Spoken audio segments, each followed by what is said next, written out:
We wrapped up our 80 nights in Béziers, France, and our total spending came to $8,593. This was our third long stay in France, and it ended up costing less than Lyon or Sète. We stayed in one apartment the entire time, settled into a regular routine, and spent enough time here to see what living in Béziers actually cost us. And we had a pretty good time doing it. So you're gonna see the whole breakdown coming up.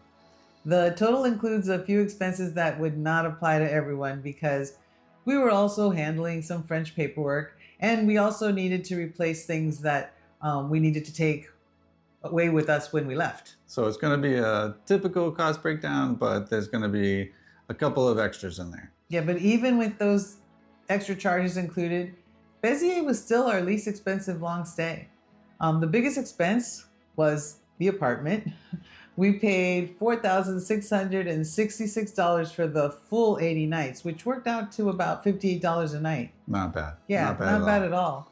That was more than half of everything we spent, so the apartment had a lot to do with where the final number landed. Before we get into where the money went, let's start with the number that actually matters, what the whole 80 nights added up to. And that's a significant number, right? The 85.93, right? I mean, that's a really low cost for 3 months in a place. And that really helped us out because outside of having the apartment rent, they gave us about $4,000 to play with outside of that, which is a huge number, honestly. We also didn't stay for a full 28 nights 3 times. The third month we shortened it to 24.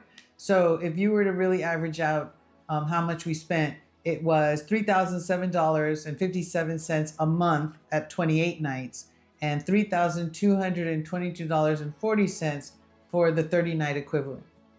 Yeah, so this wasn't a huge surprise to us that we were going to save here because we'd already stayed in Lyon and Sète and found a good price point. So this one really worked out for the way that we want to live going forward.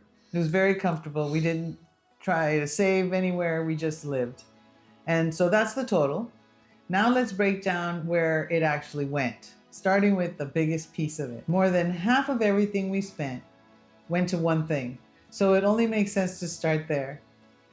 The apartment needed additional items. So the amount that we paid to the Airbnb, we also added to it. We had to buy things like towels, a bath rug. What else did we get? The kitchen needed. Did not have everything equipped for us, but since we're going to spend a significant amount of time, we were figuring let's put a little bit of the cost of the apartment into getting it to be a little bit more comfortable than it was presented to us. And we're definitely going to do that going forward. If you're going to stay somewhere long term and they don't have, I don't know, a good bowl or a good frying pan, it's worth going shopping for one. It's not a big deal. And then you leave it for the next guest, which is nice. we were happy that we did once we did it. We did. And the accommodation total was $4,665.80. So it wasn't too bad. It was split up, like we said, into the 3 months, even though the third month was shorter. It was about 54.3% share of our total spend. So it really did take up the chunk. And it was a good apartment. I think it was in a good location. Yeah. It really helped because we were convenient to everything. The bed could have been a little bit more comfortable. Yeah, the bed wasn't that comfortable. But that's to be expected. Hopefully not in every location we go. But so it was about $58.32 a night for the roof over our heads. So everything else we spent came out of what was left. Right. And when you get down to the third month, it was really cheap.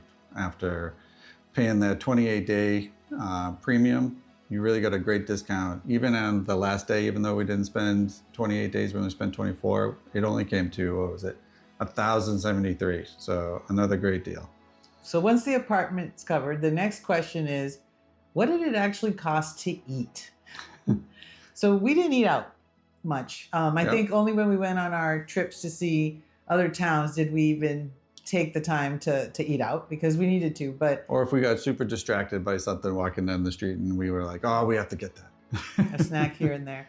But most of, or if not a good chunk of it, went to Groceries and the lingeries Right. because we were every day we went and picked up a baguette. And this system seems to be working out for us. If we eat at home, we can definitely tell that this is how much it's going to cost us to live someplace. And if we ate out every single night, maybe that would change. But we're having a really good time eating our own version of French food in the apartment, and we're getting used to it.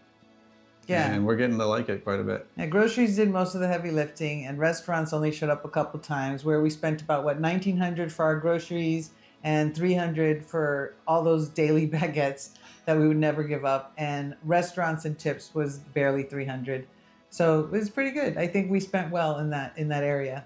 And we didn't have a car in Béziers, so Yeah, super easy to get around, actually. so it cost some to get around town when we wanted to seek further distances. Some of the further distances were in local Béziers, where we took the bus. Yeah, and that was a really cheap. We found a place that you can get for $10 or on an €10. app. We went on the app and we purchased the. Oh, right. It was about €6 for 10 rides, and you just tapped to pay because you had the ticket. So that was awesome.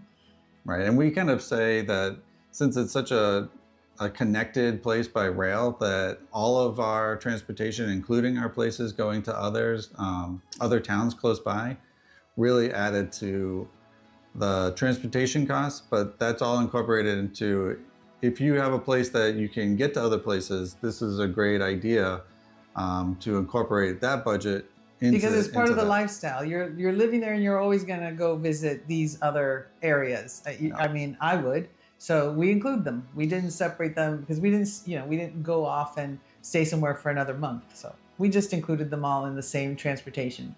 So most of that number wasn't local. It was the trade loop that we took to Carcassonne, Perpignan, and Narbonne. And hopefully, if we ever go back, we would venture out to even other towns, because the train system is very, very, very convenient. Then there's the everyday stuff. Right. And you don't really quite realize that you're paying for it until it comes up right in your face. And that's kind of like your pharmacy items, all those toiletries, hair products, getting your hair cut, some kind of like household paper, for you like don't paper even towels, realize stuff that like you need these things until you're buying them, and you're like, oh, gotta add that one up. Yeah. But it really didn't amount to too much, so that was good. The apartment, the Airbnb, didn't have a washing machine, which is something we usually look for. No washer or dryer. You don't usually get a dryer, but not even a washer this time. Not even a washer. There was an ironing board, which I thought, okay, thanks. But we ended up spending about $152 over 3 months to go to the laundromat, and it was convenient. Some of the laundromats actually included the soap and the fabric softener all in one. So we didn't have to worry about paying for that, but kind of a low expense, a little time consuming, but it was basically $50 a month to do our laundry.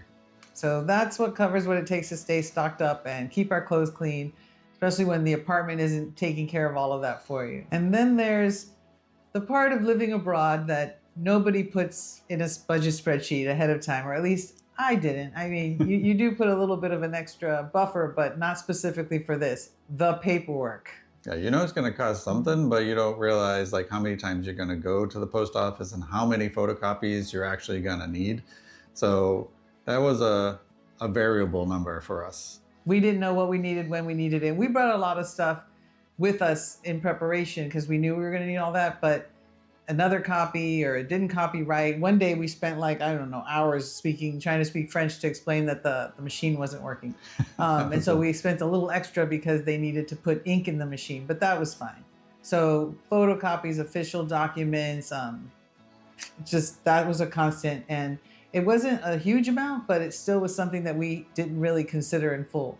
Right. So averaged over the same 28-night period, we spent about $3,008 in Béziers. In Sète, that number was about $3,246, and Lyon, it was much higher at the $41.40 rate, definitely on the high end. So that means Béziers cost us about $238 less per 28 nights than Sète, and about $1,133 less than Lyon. Of the 3 places we've lived in France, Lyon was the most expensive. Of course. And our favorite. Sète was in the middle, and Béziers was the least expensive overall. So we hope that this information helps anybody that's thinking about coming to the south of France and especially staying in Béziers, France.